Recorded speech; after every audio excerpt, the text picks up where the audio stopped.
In this video, we are going to look at creating those financial statements. So down the left-hand side, I'm just going to go into financial statements, and there are these 4 tabs across the top. So the first time that you go into it, you're going to have to generate the financial statements that you want. Now, you need to make the decision, first of all, there are some preferences that may impact how these statements work. So if we go into the preferences, the first one here is to ignore the prior period balances. So if you just want to have financial statements that have just the current period balances, then you could ignore the prior period. If you want comparatives, then you can leave it at no. You have the option to split the balance sheet. And what that means is that if you have a lot of line items on your assets and in your liabilities and equity, and it doesn't all fit on one page, you could have the assets on one page and the liabilities and equity on a second page.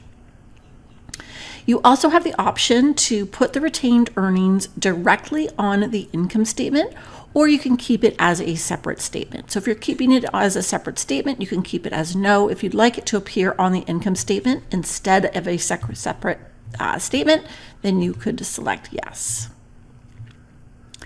Now this one is a really important one to select before we get started. This is where the rounding occurs. Now, because there's always going to be cents rounding, we want to make sure that we tell the system where to put that extra dollar or two.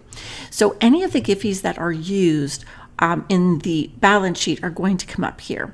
So a common place that you just want to select maybe is the accounts payable and accrued liabilities. So again, if there's just a few cents rounding, it's just going to round it to there so that the financial statements do in fact balance. You can select how you want the expenses to sort. This one is going to sort by descending order, and you can change the font size here as well. So once I have all those preferences set, I can hit update. Now I'm going to go back to my statements tab, and I am going to generate the reports that I want. And I generate them just by pressing the plus sign on the actions. So that's going to bring up what it looks like. I can close that for now. I do want the compilation engagement report. You can see that the wording is coming through here. Definitely need the balance sheet. And you'll see right away that these statements are in fact balanced. And that is because it's pulling the GIFI and I have selected my rounding. If it's not balanced, then you want to take a look at what GIFIs maybe are missing, or take a look at the rounding account. Generate our income statement, our statement of retained earnings, and our notes.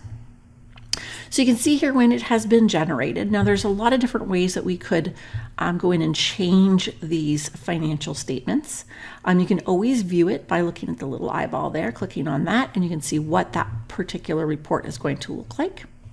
I can edit these just by going into edit, and it comes up to more like a little bit of a Word type of document. So you can make some adjustments here.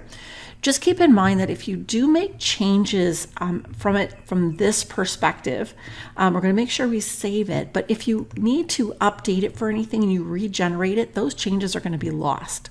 So I'm going to show you a different way to go about doing that. So for example, the balance sheet. If I go ahead and take a look at the balance sheet and I look at current assets, it's pulling through the GIFI title, cash and deposits.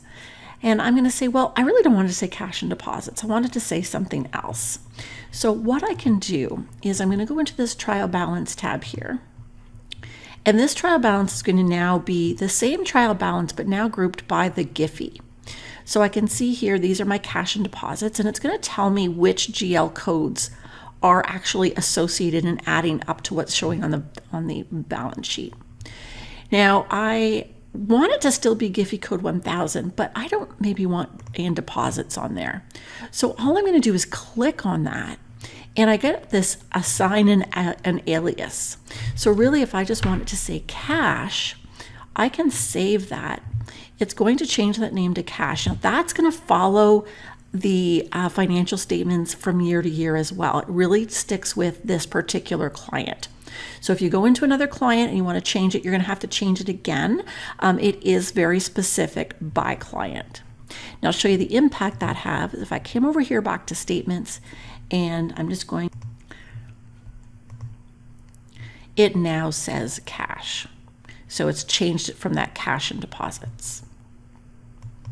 So you just have to remember to go through and refresh it. Now, if I just want a PDF and see what that's going to look like, I can select the PDF button and I will get the get that report in PDF form. Now, there are some notes to the compiled financial information. And if we go into this now, there's not going to be any notes. We haven't at this point gone through the knowledge of entity and updated the basis of accounting. The basis of accounting note will pull from the knowledge of entity. So we are going to do another video where we specifically just talk about these notes and how that information flows and how you can add additional notes.